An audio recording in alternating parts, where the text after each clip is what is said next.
안녕하세요, 정조입니다. 오늘 주제는 종합소득세와 2060에 관련된 내용을 말씀드려볼까 합니다. 저는 원래 연말정산만 해봤는데 이번에 처음으로 종합소득세를 하게 되었거든요.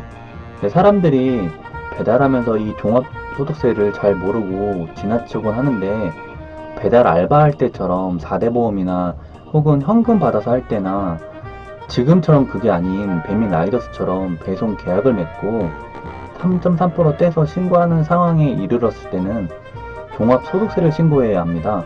안 그러면 정말 세금 폭탄 맞을 수 있어요. 먼저 배민 라이더스 했을 때 금액과 종합소득세 금액에 대해 말씀드릴게요. 종합소득세는 일단 저는 약 55만원 나왔습니다. 지방세까지 합치면 60만원이 되네요. 세무서 직원이 깜짝 놀라 하면서 새로 조회만 5번 하고 계속 그 높은 금액이 나오길래 선배 세무서 직원을 불러와가지고 3번 정도 조회를 더 해보더라고요. 그리고 자료 또 뽑아보고 다 확인해보고 하시는 결과 이 금액이 맞다라고 하시더군요. 조금 더 깎였으면 좋았을 텐데 아쉬움이 많지만 집에서 할 때보다 적어져서 다행이라고 생각했습니다. 집에서 그냥 홈택스로 누르면 되는 줄 알았는데 저처럼 근로자였다가 프리랜서로 전향하신 분은 무조건 관할 세무서로 가세요. 제가 돈 주고 하는 사설 세무서 가서 해봤는데요. 일단 결론만 말씀드리면 배달에 대해 잘 모르셔서 그냥 홈택스에서 나온 금액이 맞다 라고 하시더군요. 이게 세무서로 가시는 분들은 그냥 조회했을 때 안 나오는 자료들 있죠? 그런 자료들 많이 모아놓으신 분들이 사설 세무서를 가는 것 같아요. 근데 제가 가본 곳은 배달 대행이 잘 몰라서 그런지 그냥 홈택스에서 나온 게 맞다 라고만 하시고 대답이 없으시더라고요. 처음에 동영상을 읽어보고 적어보고 다 내용이 달라서 한 번씩 따라 해봤거든요. 세금이 어쩔 때는 80만원이 나오고 어떤 동영상을 보면 70만원이 나오고 또 어떤 동영상을 보면 60만원이 나오고 막 계속 바뀌더라고요. 근로자에서 프리랜서로 전향했기 때문에 달라지는 거라고 생각합니다. 만약 프리랜서로만 계속 일했으면 동영상만 보고도 해결이 가능한 것 같았어요. 어떤 걸 클릭하느냐에 따라 조회하기 불러오기만 하면 되는 게 아니라 직접 입력하고 그랬거든요. 근로자에서 프리랜서로 전향하신 분들은 꼭 세무서로 가세요. 일단 프리랜서로 일했을 때 주급이에요. 그때는 프로모션도 좋았고 그냥 내가 얼마나 벌 수 있을 만큼 벌까 해서 열심히 했을 때예요. 지금은 최고 주급만큼 찍지는 못해요. 한 반 정도 찍는 것 같아요. 이 영상을 만드는 이유는 저처럼 잘 모르셨던 분들에게 조금이나마 도움이 되고, 배달이라는 게 이게 종합소득세랑 잘 생각을 못 하시는 분들이 많아요. 그래서 세금 폭탄을 맞을 수가 있는데 요즘 배민 커넥터도 많이 하시니까 이거에 대해 종합소득세에 대해 좀 생각을 다시 한번 해보셔야 될 것 같아요. 그리고 내년 종합소득세 대처 방법으로 어떻게 할 건지는 정확하게 알아보고 동영상을 따로 한번 준비해 보겠습니다. 그리고 특히나 이중근로 하시는 분들은 세금 폭탄 안 맞게 꼭 준비하세요. 그냥 근로만 하는 게 아니라 이중근로는 세금률이 달라지는 것 같았어요. 돈을 벌었던 만큼 세금 내는 건 아깝다고 생각하지 않습니다. 그러나 제가 계속 검색해보고 5월 마지막이 되어서 확정을 지은 건 어떤 걸 클릭하고 어떤 걸 입력하고에 따라 세금이 달라졌기 때문에 혹시라도 더 낼까봐 그런 마음에 시간이 길어진 것 같아요. 종합소득세 신고 기간은 5월 안에는 꼭 신고를 하시고 종합소득세 세금은 코로나 때문에 8월까지 낼 수 있도록 유예하였어요.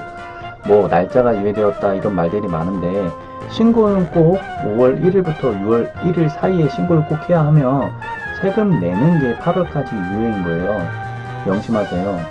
종합소득세와 연말정산 뭐가 다를까요? 그냥 간단하게 생각하면 근로를 하시는 분들은 연말정산을 하시면 되고요. 저처럼 배달대행 프리랜서인 분들은 연말정산 대신 5월에 종합소득세 신청하면 끝납니다. 어렵게 생각하지 않으셨으면 해요. 특히나 제때 돈을 안 낼 경우 내야 할 세금의 가산세의 20%를 더 내야 합니다. 그러니까 100만원 세금이면 20만원을 더 내야 한다는 소리죠. 세금이 진짜 무서운 것 같아요. 그리고 보시면 아시겠지만 커넥터 분들이 카페에서 2060 시행은 3월 이전자도 다 적용된다고 하시더라고요. 근데 저는 라이더긴 하지만 제가 저번에 계약서를 잘 읽어봤는데 3월 이전에 들어온 라이더는 유예한다라고 저렇게 보시는 것처럼 적혀 있어요. 커넥터 배송 계약서를 못 봐서 아쉽긴 한데, 만약이라도 커넥터 배송 계약에는 유예라는 말이 없으면 이번 6월 3일부터 이식시간이 제한되니 배민의 판도가 바뀔 수 있겠네요. 그리고 다시 한번 계약서를 꼼꼼하게 살펴보니까 뭐 파산 선고를 당해도 계약 해지, 라이더가 회사나 임직원, 뭐 상담센터 직원, 뭐 이용자, 업주, 거기에 이제 행인까지 포함해서 저기 위에 보시는 것처럼 저런 행위를 했을 때 해지 사유, 단 뭐 조건을 뭐 정당방위는 괜찮다고 하는데, 제 생각에는 이런 악화되는 상황을 절대 만들지 마세요. 만들더라도 이야기를 하지 않으면 상황은 절대 커지지 않습니다. 저는 곳에 문의하기 위해는 분쟁 날 것 같은 건 대답이나 대꾸를 아예 하지 않아요. 만약에 음식점에 갔는데 픽업 시간이 지나서까지 음식이 안 나온다? 그런데 뒤에 음식을 실어놓은 상황에서는 사장님에게 말씀드려요. 사장님, 음식 뒤에 실어놓은 게 있는데 픽업 시간 안에 안 나오면 제가 생각한 상황에서 벗어나게 돼서 먼저 픽업한 음식이 식거나 풀 수가 있어요. 이렇게 말을 해드려요. 근데 이렇게 말했는데 사장님이 오히려 화내거나 짜증내시면 저는 딱 이 말만 합니다. 사장님 집 음식을 픽업해놓고 다른 곳 가서 2시간 이상 대기해서 음식이 식거나 끓면 좋진 않겠죠? 딱 이 말만 하고 말아요. 근데 보통 사장님들이 그냥 죄송해요, 음식 다 나왔어요, 죄송합니다, 이러고 이렇게 말씀하십니다. 그리고 고객이 갔는데 고객이 문을 안 열어주거나 밑에서 호출할 수 없는 공중 현관일 경우, 제가 저번 영상에서 말씀드렸던 것처럼 전화는 딱 2번만 하고 문의하기 남기고 3분 대기하고 바로 출발하면 됩니다. 고객에게 전화가 오면 왜 이제 전화 받으셨냐, 뭐 왜 문을 안 열어주셨냐, 이런 말 할 필요 없이 고객센터에서 연락이 갈 거니 조금만 대기해 주세요 하고 끊습니다. 최대한 고객센터를 활용하세요.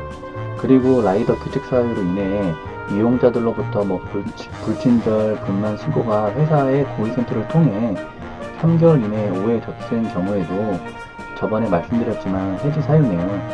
근데 이게 뭐 솔직히 3개월 이내에 오해 접수되는 정도면 솔직히 말해서 그 배달하는 배달원에 좀 잘못이 있긴 해요. 그리고 이제 지금 2060은 지금 상황에서는 카페를 글을 보면 커넥터는 시행이고 라이더는 3월 이전 들어온 사람들 유예이니 좀 더 두고 보고 상황이 바뀌게 된다면 제가 빠른 영상 올리겠습니다.